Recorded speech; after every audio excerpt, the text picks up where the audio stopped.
Hey everybody, welcome to the Let's Play Leek. I'm John as always, and today we've got the start of a brand new series on the Let's Play Leek. This was a tentative title, but I'm going to keep it. New Game Review Overview Thingy. Or NGROT, but that's a gross acronym, so let's keep it as New Game Review Overview Thingy. I'm basically going to take a look at a new game, or a newish game at least. It's not quite going to be a review. I'm not going to give a numerical score or anything like that. It's not going to be a full playthrough or anything like that either. It's going to be a new game review overview thingy. But the first new game review overview thingy is going to be Catlateral Damage. It came out just a couple of days ago, actually. And let me read from the Steam page what this game is. Catlateral Damage is a first-person destructive cat simulator where you play as a cat on a rampage, knocking as much stuff onto the ground as possible. Basically, being a normal asshole cat. Which sounds fun to me. You know, this is one of those games in the milieu of Goat Simulator or, you know, things like that that are funny for a bit. They're joke games. And I like joke games as long as there is a game inside of them. Grass Simulator is a good example of a joke game that doesn't actually have a game in it. Don't touch that quote-unquote game. This has a game, though, in it. It's been pretty fun from my experience so far, and we're going to jump right on into objective mode. So you've got some cats you can choose from. I've unlocked Griswold and Rufus, and someday I'll unlock Catzilla and perhaps Fart Cat. But today we're going to go with Griswold and go. Those pesky humans took away my favorite toy. Time to make a mess. So it is a first-person cat simulator. We are first-person cat here. We can swipe things with our left paw by left-clicking. We can swipe things with our right paw by right-clicking. And we can jump. And that's all we can do because we're a cat. We don't have guns or anything, but we just have to knock stuff onto the ground. This level, we need to knock 420 objects onto the ground. Each object's worth a point. Glasses are worth 11 points, and we get bonus points if we knock off 22. I think those are plates. I assume those are plates. Yeah, that's the game. There's one more mechanic, and that is anything that sparkles, like this scratching post. If you hit it a bunch, a box will come out, which will let you then grab, in that case, a paper towel, which increases the speed of my SWAT. You can increase your jump, you can increase the speed of yourself. Just a way to upgrade yourself to hopefully go faster and meet your objectives. Yeah, you know, there's not a huge amount to this game. It's a game to just kind of fool around with and play around with and laugh at being a cat, and you know, it's kind of fun. We unlocked a new photo for some reason. We knocked down that picture of Barry, and we unlocked it. So you can unlock pictures of, I assume, the developer's cats or the developer's friends' cats or somebody's cats by knocking their pictures off the wall. Give me my upgrade. There's my upgrade. What did I get? I got a piece of wood or something? Not sure what that is. And this is the last mechanic that I've experienced. An event will happen every now and then. Things will appear, or in this case, the power will go out. Doesn't really seem to be too much that the power going out affects. It's just a little bit darker. Goodbye, TV. Yeah, so we need to knock down a whole bunch of objects in the next 8 minutes. Yeah, so as I was saying, it's fun.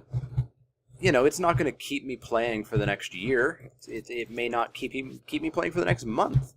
It'll probably keep me playing for the next week, though, and at just under $10 Canadian. I think it's $9 American, possibly.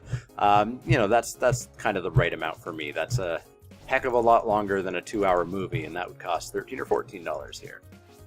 So I'm totally okay with that. One thing that I noticed about this, and even looking at the gameplay videos before I bought it, is it reminds me of Katamari Damacy. Anybody who knows what that game is, or that series of games, probably understands right away. But for those who don't, this is going to sound really weird, but in Katamari Damacy, you were a ball that was sticky, and you rolled around, and you picked stuff up to become a bigger ball to pick bigger stuff up. Trust me, it's better than it sounds. It was a really, really fun game. Part of it was the charm of it. There was just something about the art style of the Katamari Damacy games, and the King of All Cosmos was always pretty funny. It made for a really enjoyable game. And this game has that. You know, this game has the charm. The art style is very cool. I like sort of the